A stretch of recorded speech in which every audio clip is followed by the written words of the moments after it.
Om Jnanatirandhasya Jnananjanashalakaya Chakshurunmilitam Yena Tasmai Shri Gurave Namaha. We'll continue our discussion on Grhastha life in Krishna consciousness. Yesterday we discussed who should get married. We'll start off today by discussing how one should go about getting married. Now those who are already married will think, well, it doesn't have anything to do with me. But actually it does, because you have to see in future your children how they will also get married. Also give guidance to others, other young people. This is a very important function of elderly people in all traditional societies throughout the world, particularly in Indian culture or Vedic culture, that elderly people, due to their experience and the wisdom which they have hopefully gathered throughout the years, are able to give advice to others. Because in youth, people tend to be rather brash or immature in their activities. They tend to act without thinking very carefully about it. That's why in the Vedic system, and in any, as I say, any traditional culture throughout the world, that young people, they would be guided by older people. Nowadays, of course, old and young, everyone is again, no knowledge. They think that to gratify the senses is the only goal of life. So such people do not become more wise as they become older, they simply become more foolish.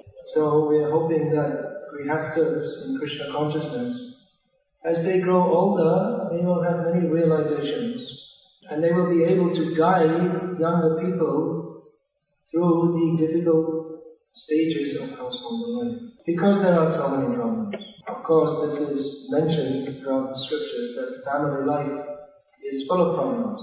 In Bhagavatam, Lord Kapila-Dev says that household life is full of diplomacy and politics. So of course, Krishna conscious family life is not meant to be like that. It is supposed to be ideal. But the nature of this world is that even though you may have an ideal, what is the practical reality doesn't usually come up to the ideal standard. There is always a gap between the ideal and the reality. And usually people, before they get married, they are dreaming that everything will be very wonderful. But they find out shortly after getting married that it's not as wonderful as they might have thought it would be. There is this phenomenon called falling in love, in which a young man and a young woman, by the power of Maya, feel very much attracted towards each other. And they get into a complete illusion that life, the whole of their life is dependent upon the good wishes of the other person. But they get into a big illusion that their whole life becomes centered on the good wishes of that other person. So as I say, this is the power of Maya. It's actually the attraction of lust. So after they join together in marriage, they find that Maya acts in a different way. And although their husband or wife previously appeared to be like a demigod from heaven in their behavior, but they find when they actually live with them that their behavior changes. And they find that married life isn't as sweet as they thought it would be. So, that's why elderly people, they can give good advice. Those who are elderly, mature Grhasthas can give good advice to young Grhasthas to help guide them through the inevitable problems. Now, we're talking a little bit about this thing of falling in love. Now, the traditional Indian system or Vedic system is not that a young man and a young woman meet and they fall in love and then they get married. There are still many people I have met in India who they never met each other before they were married. They met each other first time and they're married on their wedding day. Their marriage is arranged by their parents. Now in the Western countries they think this is something very strange. How can you get married to someone you don't even know? You have the idea you should live with each other and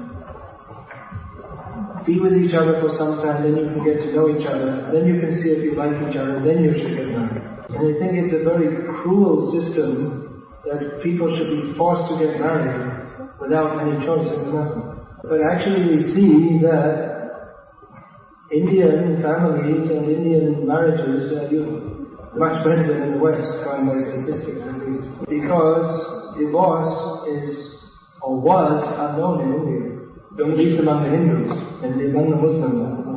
That's why you'll find in any Indian language there is no word for divorce. They had invented one word from Sanskrit, they made one word up from Sanskrit word, Vivaha Viched, which means breaking the marriage. But you won't find that in original Sanskrit.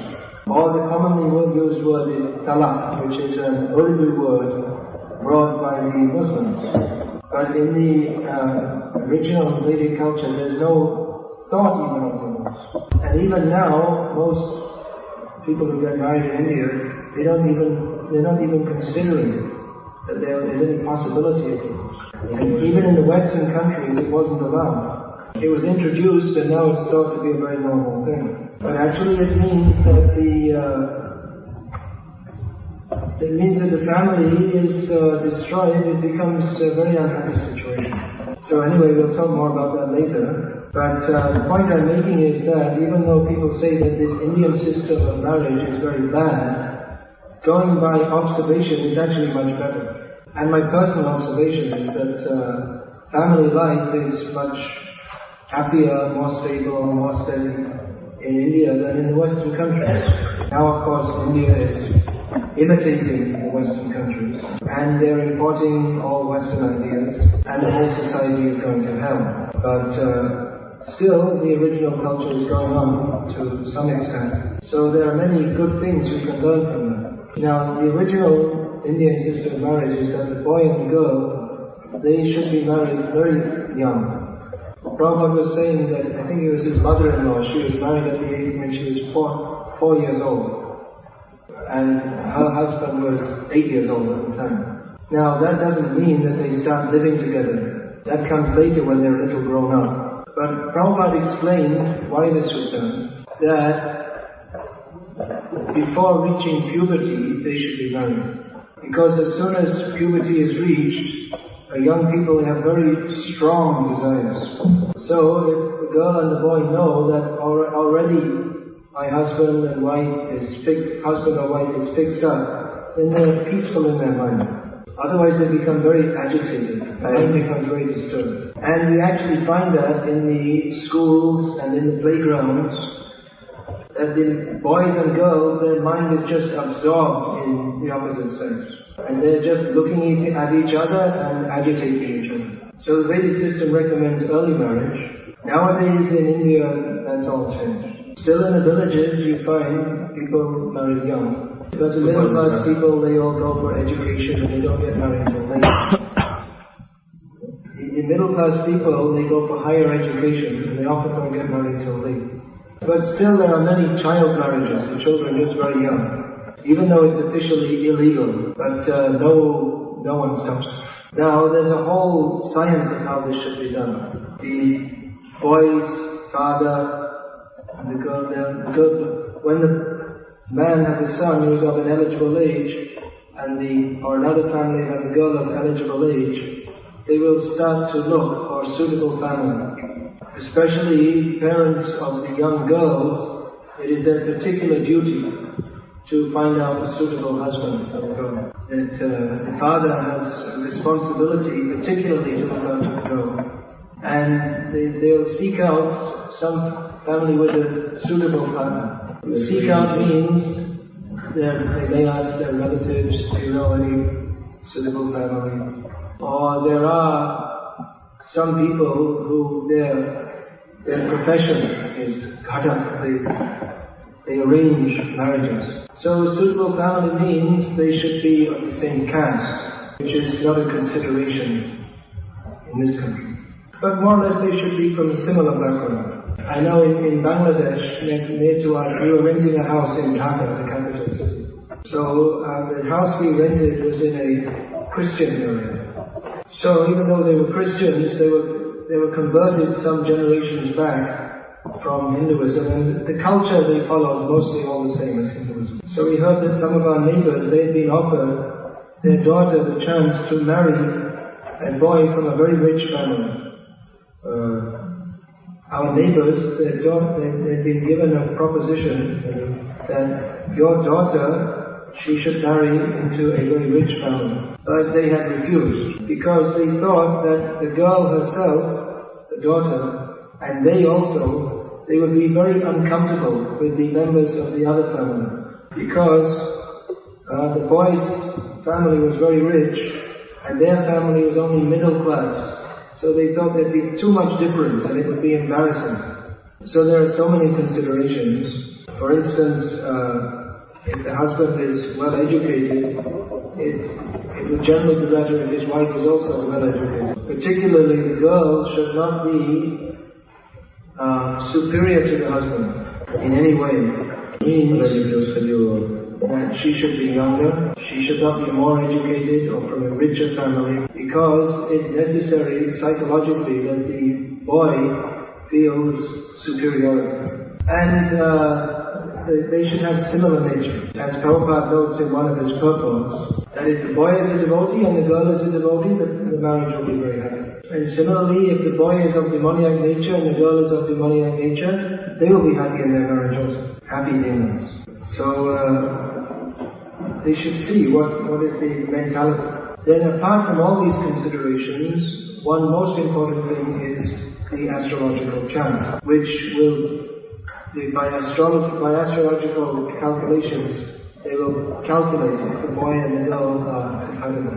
That means if the stars, if there are no contrary stars, now there's no such thing as 100% compatibility, but if it's 75%, that's enough. But if there's too much incompatibility, and even if everything else is very good, the families are agreed, they're from the same kind of background, everything, they won't go ahead with the marriage. I know several young men who have been waiting for some years, because more than one young man have been waiting for several years, because whatever girl is found suitable for them by their parents, somehow or other the charts don't match. Now, whether or not we should use astrology for devotees has been a point of discussion in our society, because Prabhupada in his purport talked about the usefulness of astrology. But then in his personal dealings, he usually discouraged devotees from listening to astrologers. So my understanding of this is as follows, that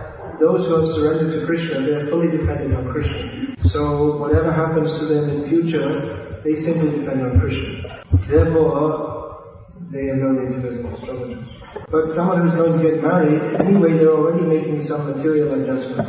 In almost all cases, they're getting married because they have some material desire which they have to fulfill. So they want to dovetail that in Krishna consciousness by getting married to a devotee. But still, because anyway they're dealing in some material activities, for them it would be wise to take astrological advice. Now the problem with this is finding a good astrologer. Because just like Ayurveda is a good science, but it's difficult to find a really good Ayurvedic doctor. So in the same way, Jyotish or astrology, that is a good science, but it's difficult to find a good astrologer. Because it is a very subtle science. It doesn't depend only upon mathematical calculations. The astrologer, even after seeing all the calculations, he has to have some insight into the personalities he's dealing with. And as far as I've seen, it's Indian astrologers, they're not much adapted to the workings of the Western mind. And Western devotees who take up astrology, these, particularly in this point of matching personalities, it's a very subtle point. So I've also seen they're not particularly expert. I know one friend of mine, devotee, he was proposing to get married. And a Western devotee, an astrologer, he compared their charts. And he found 98% compatibility, which sounds practically impossible anyway. But anyway, you would have expected that they would have been very suitable partners. But they weren't at all. They were very much mismatched. Although theoretically, astrology can be helpful, and I've seen among Indian people it is useful, I'm a little skeptical about the use of astrology among Westerners and Western devotees. In other words, although it's considered the most important factor in arranging marriages in India, it may not be such an important factor among Westerners. Now, we've been talking about how people go about getting married in India. So we may think, what relevance has it got to us here, where the society is so different, the culture is so different? Well, of course, Srila Prabhupada, he wanted to establish Vedic culture all over the world. Vedic culture means Varnashram culture, and the real essence of Vedic culture is, of course, Krishna consciousness. So that is our aim. So we should know what are the workings of that culture. Although we may not be able to follow it in all its details, as much as possible we should try to follow it. Nowadays, of course, in India, the culture is under attack from the forces of Kali Yuga. But still, most people have their marriages arranged. And it's very interesting to note that those people who don't get their marriages arranged, in India they're called love marriages. They just, two people fall in love and they decide to get married without having it arranged by their parents. So it's very interesting to note that most love marriages, they're a complete disaster. So anyway, what has this got to do with ISKCON in Russia? Well, of course, although we don't have the full-fledged Vedic Varnashram culture here, still, there are many things we can learn. This point of arranging marriages, I would suggest that would be something very helpful. Otherwise, what goes on is not very proper. That means someone thinks, I want to get married. So he or she goes hunting. They go searching out some eligible partner. This is not very good. This creates the wrong kind of atmosphere in our centers. So what is better is, one should be able to approach his temple authorities or some senior grihastas and tell them that I want to get married. And different gurus, some gurus they will want to be informed, and others they may not be very interested in this at all. So the point is that there should be some senior people who we can look to for advice. Now generally temple presidents don't want anybody to get married because it means most times they lose some of the services of some devotees. So they may well preach, don't get married, which is not bad advice, because as we were discussing yesterday, after all, marriage is in so many headaches, so if you can avoid it, better. But as we also discussed, one should make a decision and act upon that maturely. So what should happen is that there should be someone who you can turn to. There is a senior devotee. And it's a good idea for devotees when of course we're talking mostly about younger people now, when they join the movement to, even if they're not thinking about getting married, to take advice from some senior devotees. Some devotees think I can only take advice from my guru. But that's not what our Shastras tell us, nor is it traditional Vaishnava culture. There should be so many people to help us, because after all, most ISKCON gurus are traveling a lot, and they may have so many disciples, and they may that personal minute or day by day guidance that is more practical if some other senior devotee can help you with it. Of course, it may not be that we need so much attention. Anyone who's a little serious and cool-headed or mature, they don't need to be told what to do every 1 second of the day. Krishna consciousness is a very simple and straightforward process, and it's not that we should always have, oh, I have this problem, I have that problem. Someone who always has so many problems means they're very weak. But of course there are weak devotees also, not everyone is very advanced devotee. But anyway, the general point is that we should look for some mature devotees to give us some advice. Especially if we're talking about young people who are thinking about getting married. It means that it's a very delicate situation in their lives. It's a very crucial time, and then the mind may be agitated in so many ways with so many fears and doubts. So it's good to have some guidance. That I was saying at the beginning of the lecture yesterday, that actually there should be so many household of Brahmins who can give advice to others. Sannyasi shouldn't have to speak about all these things actually. He should only speak about philosophy of Krishna consciousness, not have to get involved in all these social matters. But because our society is a new society, and we don't have very many senior, mature Grhasthas, therefore someone has to give some guidance like this.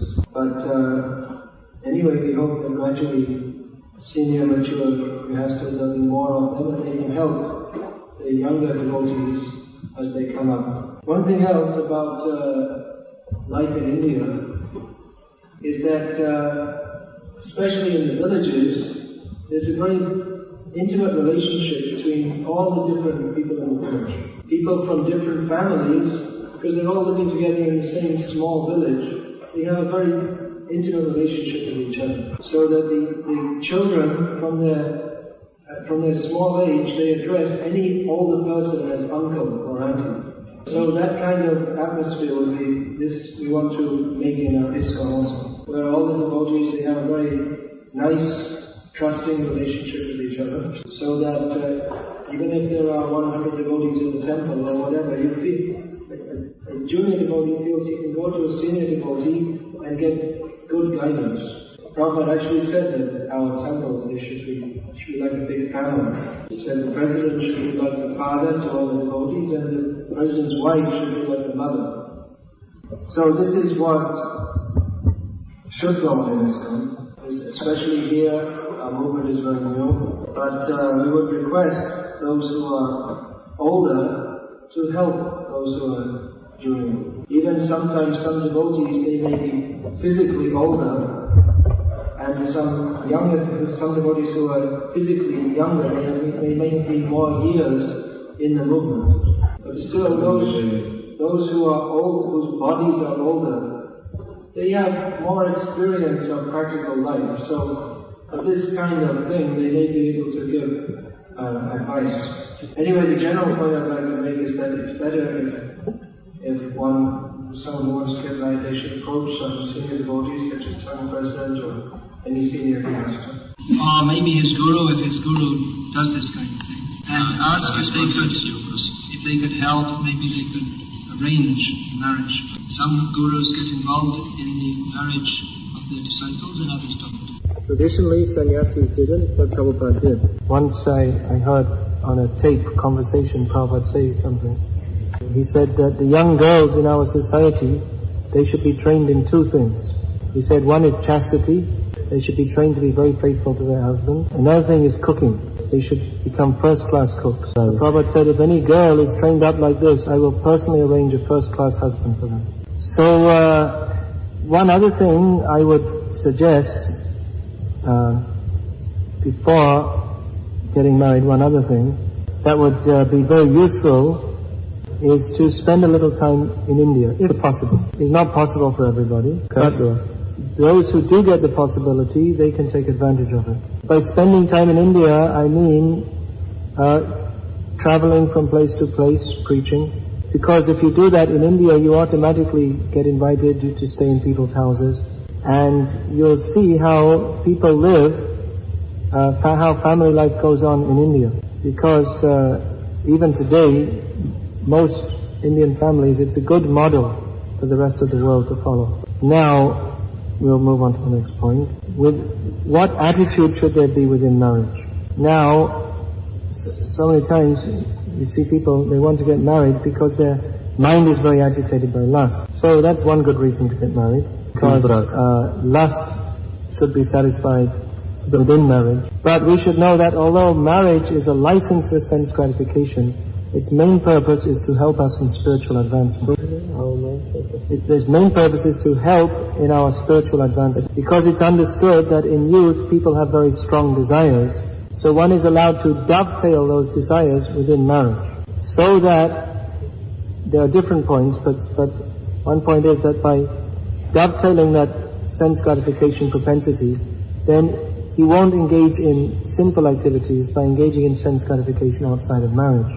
So that he doesn't have to fall down completely away from spiritual life, he can have a little sense gratification and at the same time go on with his spiritual progress. So marriage doesn't only mean sense gratification, it means responsibility. Man and woman combine with a sense of responsibility to cooperate with each other and help each other materially and spiritually. Now nowadays, marriage is mostly entered into just on the basis of sense gratification. That is predicted in the Srimad Bhagavatam as one of the symptoms of Kali Yuga. Dambhati bhiruchi hetu. People just out of lust, because a man feels attracted to a woman feels attracted to a man, so they get married.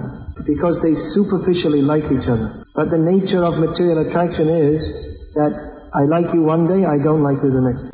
So if it's just on some very superficial basis that I like you, then tomorrow I don't like you and then finish. So those who are entering marriage or those who are married should know that they have a very great responsibility. One responsibility is to show the world that Krishna consciousness means happy in this life, happy in the next. Once Prabhupada was arranging a marriage ceremony, he said that may you be happy in this life and happy in the next. However, after some time, Prabhupada stopped arranging the marriage of his disciple because he saw that even though he had given all directions by which husband and wife could live happily, that so many of them, they were not living very happily together. Someone asked yesterday after the Bhagavatam class that I was saying if there are so many divorces in society, that is the sign of a sick society. So there are many divorces in ISKCON also, so what does that mean?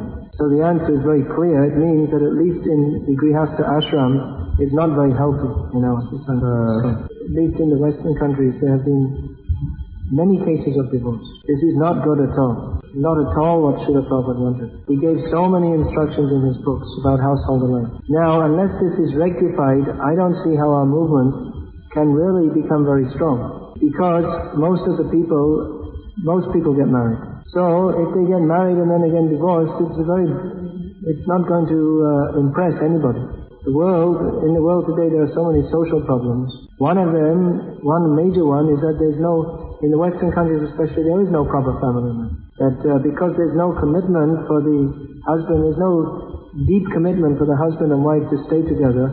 So after some time, they just split. And even the parents don't care so much for the children. They just stick them in front of the TV. Watch the TV. Don't bother me.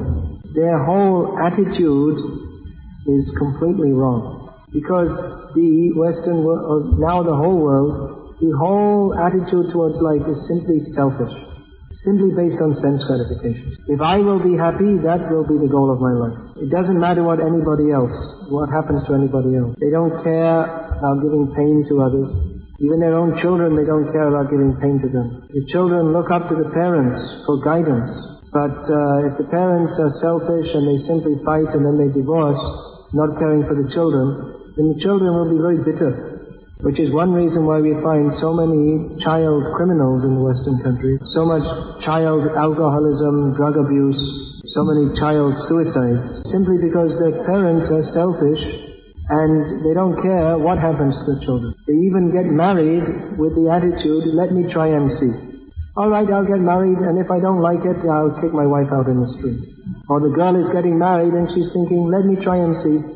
And if I don't like this guy, I can always find a new boyfriend. So this is a completely wrong mentality. One should get married for the sake of spiritual advancement. That means he should see everything in perspective.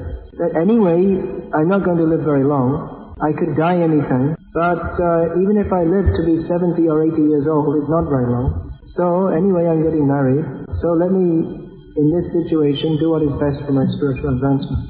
Even if there are difficulties within family life, we have to tolerate them. We may think I'll get divorced and try again. That is the trick of Maya. Maya always makes us think that I'll just change my position a little bit and then everything will be very nice. The example is given in the Bhagavatam that a man is carrying a heavy load on one shoulder. It's giving him a lot of pain. So then he very intelligently thinks of a solution. He moves the load to the other shoulder. So actually it's not a solution at all. Instead of suffering on this side, he's suffering on that side. So in the same way, whatever material adjustment we make, instead of suffering or being disturbed in one way, we'll be suffering or disturbed in another way. In English, there's a saying that the grass is always greener on the other side. This saying comes from the grazing of cows.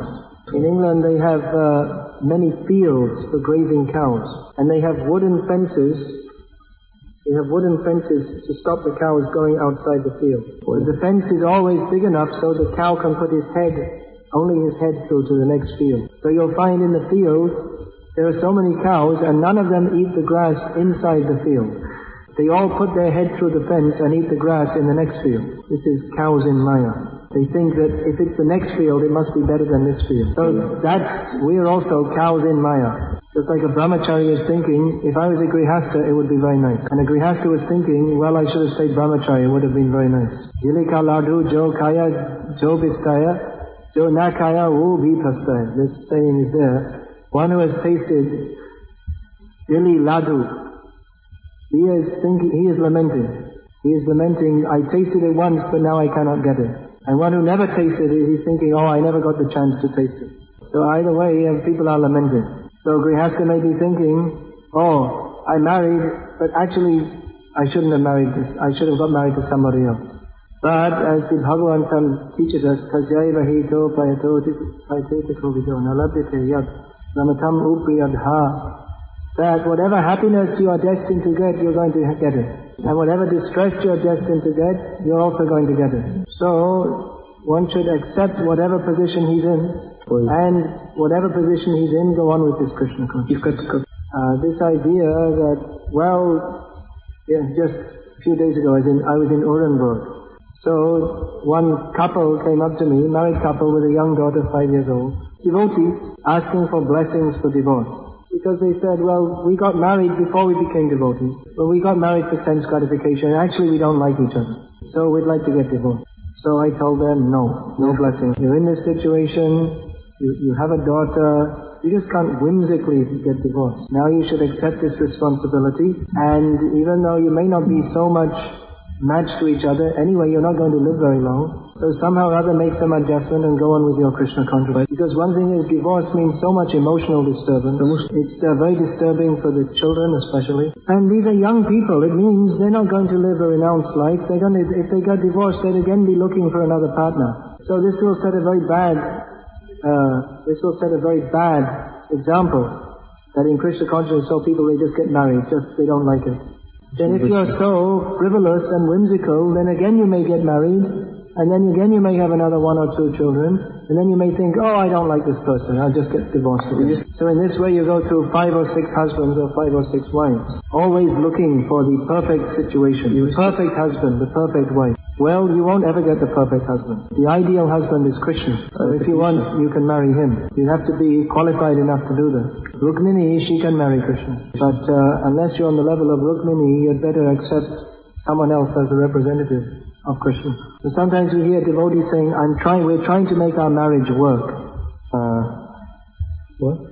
It's a Western, and the way they say, sometimes you hear them say, we're trying to make our marriage work. We're trying to make our marriage successful. Now, if you try to make your marriage successful, it will never be successful. Because there'll always be so many problems, and you may think there's too many problems, alright, forget the marriage. So we shouldn't even think of trying to make our marriage successful. Because if we think that we're trying to make it successful, that means we've already given allowance for our attempt to fail. The real attitude should be that anyway, whatever happens, we're going to stay together. In Christianity, they have, at least in the Catholic Church, when they get married, they make a vow that we agree to stay together, husband and wife, in sickness or health, in poverty or wealth, in any condition. So if that kind of commitment is made, then the marriage will be successful. But if you try to make it successful by adjusting your different mentalities on the mental platform, then it will never be successful. But if there's a commitment to stay together, then somehow or other husband and wife will adjust. And even though they may sometimes disagree or even fight with each other, they'll never separate. Because they've made that commitment. So this commitment and responsibility in marriage is the key. That is the key to successful marriages. Now the next point is something that I really shouldn't talk about, being a sannyasi. But if you're going to talk about married life, it's very difficult not to talk about it. So at least I should discuss it to some extent, although I don't want to discuss it in detail. This point is sex. Grihamedi life means it is centered on sex. Yan maitunadi grihamedi sukham hitucham. Bhagavatam says that grihamedi life is centered on the very insignificant pleasure of sex life. And Grhastha life means it is centered on Krishna. These are two nomenclatures for householders, Grihamedi and Grhastha. Grihamedi means materialistic householder, and Grhastha means spiritualistic householder. Now it's understood when a man and woman unite in marriage that there will be sex. They don't get married to live together as brahmachari and brahmacharini. If they wanted to stay brahmachari and brahmacharini, they wouldn't get married in the first place. Of course, Grihastas who regulate their sex, or householders who regulate their sex life, they're called Grihastha brahmacharis. But unfortunately, too many of our devotees, after getting married, they become more like Grihamedis than Grihasthas. So that's why I said before that even if you want to get married, it's better to spend some time being trained as a brahmachari or brahmacharini. In this way, become a little strong. Of course, previously there were no brahmacharinis. Girls, they lived at home until they were old enough to live with their husband. But they would be trained in the principles of pious womanhood in the home by their mother, their grandmother, their aunties, and all this. They would hear the stories of great chaste women such as Sita Devi, Mandodari, then Gandhari, Draupadi. So by hearing these stories, they would model their lives on these great women. Of course, Savitri, of course. And in this way their character would be formed. Anyway, the point we're making is that about sex within marriage. Well, sex, according to religious principles, Krishna says in the Bhagavad Gita, that is representative of him. Dharmo viruddho bhuteshu kamosmi bharatarshava. He says that sex life which is not contrary to the principles of religion, that is me. So although illicit sex is so much condemned, sex for the purpose of producing ideal God-conscious children is very good. Bhaktisiddhanta Saraswati Thakur said that if I could produce God-conscious children, I would be ready to have sex 100 times. Still, Prabhupada noted, he didn't actually engage in sex. But the point is that tendency to seek heavenly pleasure, as Prabhupada called it in one purport, that should be used for the purpose of propagating children. As Prabhupada said once, that householders are also required.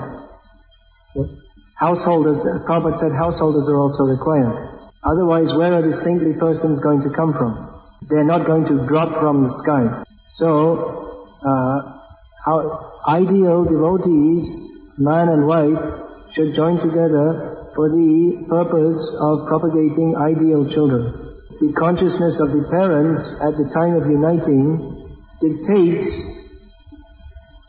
or influences which kind of child will enter the womb. Karmana daiva netrena jantur deho papatye. In Bhagavatam, Lord Kapila describes that a living entity gets his birth according to his previous karma and according to the supervision of God and the demigods. So that daiva netra, that the control of, or the vision of God and the demigods, if they see that husband and wife, they're from a very good they're very pure, and they're uniting for the sake of having a very good child, they will send a very good child to the womb. But even if the parents are devotees, if they unite simply out of lust, they will get a lusty child. Now the Vedic standard is that before uniting husband and wife, they should select a suitable time by consulting brahmanas. Suitable time means astrologically suitable. And they would go through a whole complex Vedic ceremony to purify their minds and request Lord Vishnu to send a very first-class child. Srila Prabhupada, he didn't prescribe the Vedic Garbhadhan Sanskar. But he told that householders, before uniting, they should chant at least 50 rounds. This has at least two effects. One thing is, it it puts a check on casual sex. Casual sex means they just, without any planning, just out of lust, like cats and dogs, they unite. So that is checked because they have to plan in advance. And another thing is that by chanting so many rounds, their mind will be purified. If husband and wife unite like cats and dogs, even within marriage, that is considered illicit sex. It is not as serious as illicit sex with outside of marriage, but still it is not the proper standard. So sex life within marriage should be for the purpose of propagating children. That means that these sex should be indulged in just after the menstrual period of the woman, because at that time, if the husband is potent, the husband and wife are both potent, then there must be a child formed. So then after one union, the pregnancy will take place. Then until the child is born, again they should not have sex, because the purpose of sex has already been fulfilled. And for at least 6 months after the child is born, again the husband should not impregnate his wife, because that will be too much strain on the woman to have one child after another too quickly. So that gives you once every 15 months. Once every 9 plus 6 months, 15 months. So when Prabhupada first told this, one of the devotees laughed and said, then why get married at all? If you want to get married for sex, but you can only do it once every 15 months, then what's the point? Prabhupada said, very intelligent, better not get married at all. Practically speaking, we see that even devotees who know the philosophy after they get married, they don't follow these rules very strictly. Often newly married devotees, they go through a period of complete maya. Of maya. Often newly married devotees, they go through a period of complete maya for some time, where they feel very much attracted to each other's bodies. Anyway, after some time, the attraction wears off, to some extent. Although when husband and wife unite, then the attraction between them becomes very strong and fixed.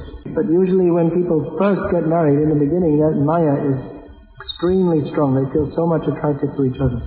So the proper standard is like that, sex only for children. Not all householders in us can follow, which is not good. But one thing we may note is that Prabhupada, he didn't probe into the personal affairs of his householder disciples. He didn't ask, how often are you having sex or something. Anyway, one thing is that Grhasthas, they should have children, otherwise what's the purpose of getting married? That they should, of course, if either the husband or the wife is impotent, then they can't have children. But otherwise, if they're both healthy, then they should have children. Actually, in the Vedic literature, there's a whole science of how to have sex life so you can have good children, which Prabhupada mentions in his purports, but he doesn't describe. So Prabhupada just kept it at that simple thing, 50 rounds. So anyway, to have children means sex is required, but there should be no contraceptives or no abortion. That is very simple. All these things are sinful. Divorce is sinful, contraceptives are sinful, abortion is sinful. Using contraceptives is also very, very sinful, because sex means that some jiva is supposed to be given a chance to take birth. But if that opportunity is denied, then that is very simple. Plus, it's also sinful because one is engaging in sense gratification without taking any responsibility. Right. So, although Prabhupada, he preferred his Grhastha disciples not to have many, Prabhupada preferred that his Grhastha disciples not have many children. He wanted them to overcome the sexual attraction. But if you're not overcoming the sexual attraction very quickly, don't use contraceptives or abortion or anything like this. Better to have many children. Better have many children and train them in Krishna consciousness. So then the next question is, well, that's all right, but how to overcome the lust? Prabhupada wrote in one letter that if a man can live with a beautiful and obliging wife, and still not enjoy her, then he is better than a brahmachari. So how to be so strong in Grihastha life? That means a very strong sense of Krishna consciousness is needed. One should be very strong in Krishna consciousness, Chant very clearly and nicely.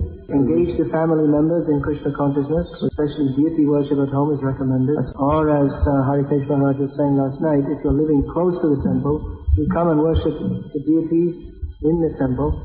Come and worship deities in the temple. And the whole attitude should be of the husband that he wants to engage all the family members in Krishna's service. So if husband and wife agree to live together for the sake of serving Krishna, then they can overcome this lust. It's easy to say it may not be very easy to put it into practice. But that is the only solution. So tomorrow we'll continue more discussion about practicing Krishna consciousness at home. What is the role of the husband? What is the role of the wife? How one should eventually become renounced from Grhastha life, and problems in family life. So we'll finish that. Thank you for patiently listening.